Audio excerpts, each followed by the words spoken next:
جتنے بھی جید علماء ہیں، میں کہتا ہوں جو مسلک دیوبند میں جتنے جید علماء ہیں، میرا ان کے سامنے 5-6 میں سوالات رکھتا ہوں. مجھے صرف یہ بتا دیں کیا عورت کو اسلام میں سیاست کرنے کی اجازت ہے؟ بالکل نہیں ہے. مولانا صاحب عورتوں کے جرمر میں بیٹھ کے سیاست کرتے ہیں.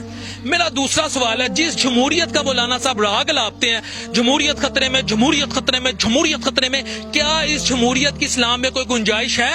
اگر کسی کو لگتا ہے تو وہ اشرف علی تھانوی رحمۃ اللہ علیہ کے سیاسی افکار پڑھ لے، اسلام اور سیاست میں پیج نمبر 22 اور 29 میں اسے پتہ لگ جائے گا. یہ جمہوریت جو ہے اس کا رکن اعظم انسانی خواہش ہے کہ جو انسان کہے، جو انسانوں کی میجورٹی کہے وہی مانو. اللہ کا نظام ہے، جو شریعت کا نظام ہے، اس میں ملک میں جو پاکستان میں ڈیموکریسی ہے، اللہ کا نظام اس ڈیموکریسی کی نفی کرتا ہے. مولانا کو اس ڈیموکریسی کو بچانے کی وہ پرواہ پڑی ہے. صاحب میرا سوال یہ ہے، آپ نے ڈرون اٹیکس کی اجازت کیوں دی؟ آپ نے اس پیپر پہ دستخط کیوں کیے؟ آپ تو خود ایک نجی ٹی وی کے اینکرز کو یہ کہتے ہیں کہ ہاں جی ہم نے دستخط کیے تھے. آپ کو یہ معلوم نہیں تھا کہ انہی ڈرون اٹیکس کی وجہ سے مدارس میں جو چھوٹے چھوٹے بچے تھے ان پر حملہ ہوتا تھا اور وہ شہید ہو جاتے تھے؟ انہی ڈرون اٹیکس کی وجہ سے جو ہمارے بے گناہ مسلمان بہن بھائی تھے وہ شہید کر دیے گئے. میرا یہ آپ سے سوال ہے. میرا یہ تیسرا سوال ہے، کیا مولانا فضل الرحمان صاحب نے کبھی سودی نظام کے خلاف آواز اٹھائی؟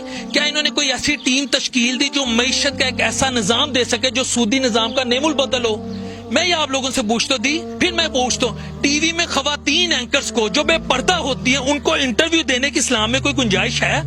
میں علماء سے پوچھتا ہوں اس کی کوئی گنجائش ہے؟ مولانا فضل الرحمان صاحب کیا کر رہے ہیں؟ پھر میں پوچھتا ہوں، ایک شخص جس کو آپ ماضی میں چور کہیں، ایک شخص جس کو آپ ماضی میں ڈاکو کہیں، ایک شخص جس کو آپ ماضی میں یہ کہیں کہ اس نے پاکستان کی جڑیں کھوکھلی کی، اب اس شخص کو سپورٹ کرنا، چاہے وہ پیپلز پارٹی ہو چاہے وہ پی ایم ایل این ہو، کیا اس کی کوئی گنجائش بنتی ہے؟ آپ عالم ہیں، آپ فاضل ہیں، آپ کا ایک اپنا پرنسپل کیوں نہیں؟ میں یہ پوچھتا ہوں کیوں نہیں آپ کا پرنسپل؟ یہاں میں قبرستان میں موجود ہوں، یہاں ہر بندے نے آنا ہے، جو سانس لیتا ہے اس نے آنا ہے.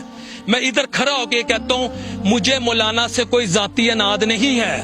میں صرف یہ کہتا ہوں جب وہ اللہ اور اس کے رسول کی بات کرتے ہیں، جب وہ نظام شریعت کی بات کرتے ہیں، جب وہ یہ کہتے ہیں کہ ہم جمعیت علماء اسلام ہیں، تو پھر وہ اس اصول سے چلیں جو اسلام بتاتا ہے. پھر وہ اس اصول سے نہ چلیں جو مغربی جمہوریت بتاتی ہے، جو ان کے ذاتی مفادات بتاتے ہیں، جو ویسٹڈ انٹرسٹ بتاتے ہیں، جو مریم نواز ان کو کہتی ہے، جو نواز شریف ان کو کہتا ہے، جو زرداری ان کو کہتا ہے، جو نہ نظر آنے والے ہاتھ ان کو کہتے ہیں، جو خاص میڈیا کے گروپس کے اینکر انہیں کہتے ہیں. مولانا صاحب آپ کی تو اپنی سوچ ہونی چاہیے. مولانا صاحب آپ تو اسلام کے داعی بنتے ہیں، آپ تو کہتے ہیں جی میں اسلام کا محافظ ہوں اس ملک میں.